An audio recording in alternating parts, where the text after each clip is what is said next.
रणनीती न्यूज चॅनलला आजच सबस्क्राइब करा आणि रहा अपडेट।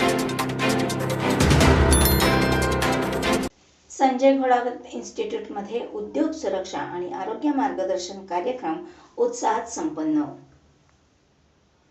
संजय घोडावत इन्स्टिट्यूटमध्ये department of short term courses advance diploma in industrial safety अंतर्गत उद्योग सुरक्षा आणि आरोग्य या विषयावर मार्गदर्शन कार्यक्रमाचे आयोजन करण्यात आले होते। प्रमुख मार्गदर्शक म्हणून संचालक Devidas Gore, global community care inspire safety foundation Mumbai हे होते।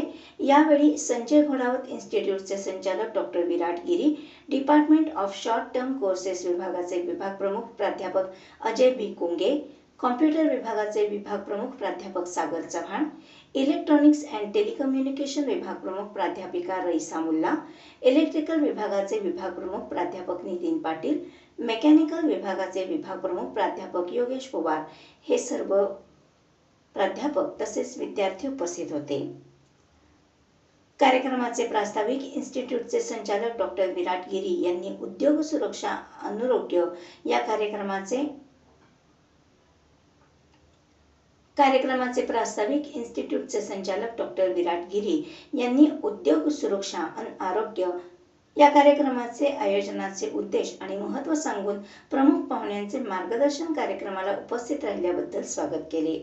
संचालक देविदास गोरे यांनी उद्योग सुरक्षा पद्धती, आरोग्य मानके आणि विविध उद्योगांमध्ये सुरक्षित कार्य करण्याच्या पद्धती, नियमावली, सुरक्षित वातावरण आणि त्याचे महत्त्व सांगून इंजिनिअरिंग क्षेत्रात करिअर करणाऱ्या विद्यार्थ्यांना जीवनात सुरक्षा आणि आरोग्याची घ्यावयाची काळजी यावर उपाययोजना याविषयी मार्गदर्शन केले।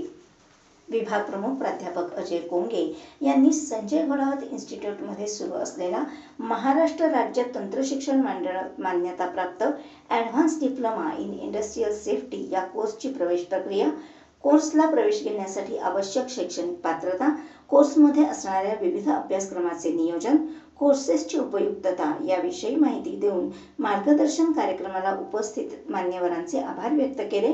कार्यक्रमाचे सूत्रसंचालन प्रणित भोसले यांनी केले। संजय घोडावत विद्यापीठाचे चेअरमन संजयजी घोडावत, विश्वस्त विनायक भोसले यांच्या मार्गदर्शनाखाली उद्योग सुरक्षा आणि आरोग्य मार्गदर्शन कार्यक्रमाचे आयोजन करण्यात आले होते।